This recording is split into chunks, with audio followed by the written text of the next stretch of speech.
২১শে জুলাইয়ের বৈঠকের আগে কেষ্ট কাজলকে নিয়ে আলাদা আলাদা বৈঠক করতে দেখা গেল সুব্রত বক্সী, ফেরাদ হাকিম, অরূপ বিশ্বাসকে। বীরভূমে কেষ্ট কাজল সংঘাত নিয়েও কড়া বার্তা দিল তৃণমূল। প্রকাশ্যে এত মন্তব্য কেন? দল অনেক ভেবেচিন্তে চলে, ভাবনা চিন্তা করেই কোর কমিটি গড়ে দেওয়া হয়েছে। কোর কমিটির সবাইকে সঙ্গে নিয়ে চলতে হবে। সামনে ভোট, এমন আচরণ করা যাবে না। ক্ষোভ থাকলে আমাদের বলুন। প্রকাশ্যে একে অপরের বিরুদ্ধে মুখ খুলতে পারবেন না। বীরভূমে সংঘাত নিয়ে কেষ্ট কাজলকে কড়া বার্তা তৃণমূল নেতৃত্বে, এমনটাই সূত্রের খবর।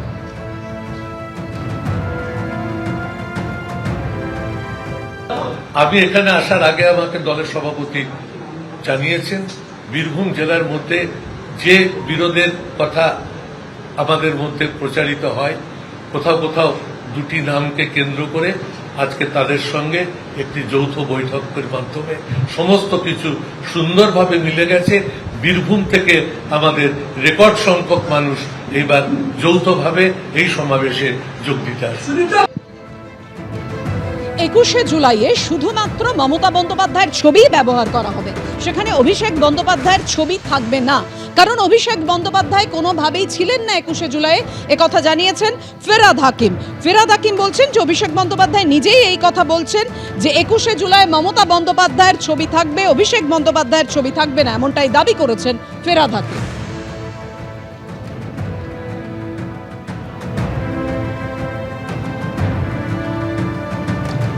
আর যে খবর আপনাদের সামনে রেখেছিলাম এর মধ্যেই, অর্থাৎ এই ২১শে জুলাইয়ের বৈঠকের আগেই যে তৎপরতা দেখা গেল, কেষ্ট কাজলকে নিয়ে আলাদা আলাদা বৈঠক হলো।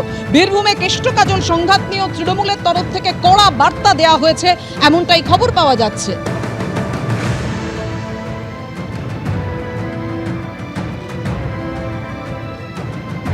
সুব্রত বক্সী মহাশয়, ওনাকেই জিজ্ঞাসা করুন যা বলার আজকের দিনে ২১শে জুলাই নিয়ে আলোচনা হয়েছে, বক্তব্য তিনিই রাখবেন।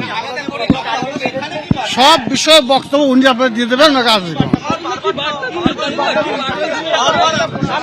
বীরভূম জেলার 11টা বিধানসভা আছে, 11টাতেই তৃণমূল কংগ্রেস জয়যুক্ত হবে।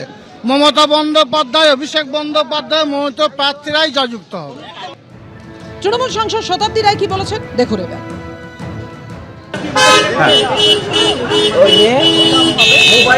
26-এর আগে একেবারে ২১শে জুলাইটা আপনাদের কাছে আবেগ, সেইটা মানে কোন টার্গেট বলা হলো কি নিয়ে?